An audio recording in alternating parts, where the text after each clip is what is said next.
충청남도와 충남 15개 시군이 가로림만 해양정원 조성 사업의 예비 타당성 조사 통과를 정부에 공동 건의했습니다. 충청남도와 15개 시군은 공동 건의문에서 가로림만 해양정원 조성 사업은 가로림만 건설 추진과 백지화에 따른 후유증과 허베이 스피리트호 기름 유출 사고 여파 등 서해안의 상처를 치유할 수 있는 유일한 대안이라며 예비 타당성 조사 통과를 정부에 촉구했습니다. 가로림만 해양정원 조성 사업은 국내 최대 해양 생물 보호 구역인 가로림만에 체험시설과 산책길 등의 시설을 조성하는 것으로 충청남도의 주요 현안 사업입니다. 한국철도가 여름 휴가철을 맞아 오는 20일부터 다음 달 10일까지 KTX 동반석을 최대 70%까지 할인합니다. KTX 동반석은 가족이나 친구 등 소규모 여행객을 위한 4인 묶음 좌석으로 특별 할인이 적용된 KTX 동반석은 오는 14일 오후 2시부터 한국철도 홈페이지와 스마트폰 앱 코레일톡에서 판매합니다.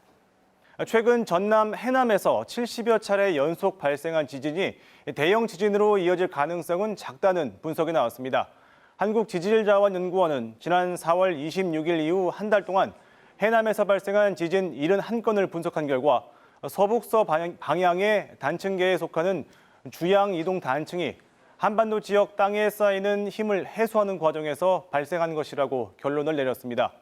연구원은 해남 지진의 경우 지난 2013년 보령 해역 지진과 유사한 종류라며 대규모 단층대와는 연관성이 적어 대형 지진으로 이어질 가능성은 작다고 분석했습니다. 코로나19 여파로 지난달 대전과 세종, 충남에서는 일시 휴직자가 급증했습니다.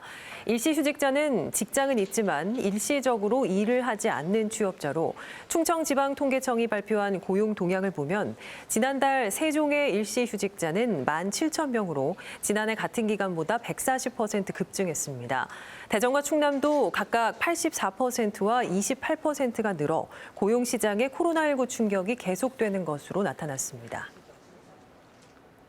대전 원도심에 지하 주차장이 조성됩니다. 대전시는 원도심 활성화 정책의 하나로 대종로와 대흥로에 400면 규모의 지하 주차장을 조성하기로 하고 내년 7월 착공해 오는 2022년 12월 완공하기로 했습니다.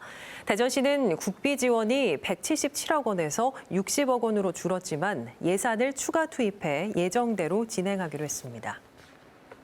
대전시가 대전 역세권과 연축지구를 혁신도시로 지정해달라고 국토교통부에 신청서를 냈습니다. 대전시는 두 지역이 혁신도시로 지정되면 공공기관 유치와 스마트 혁신도시 건설 등을 통해 원도심 활성화와 동서 균형 발전이 이루어질 것으로 기대했습니다.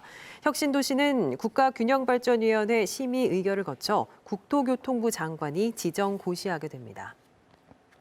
세종의 아파트 매매가가 전국에서 유일하게 1%대 상승하며 5주 연속 상승률 전국 1위를 기록했습니다.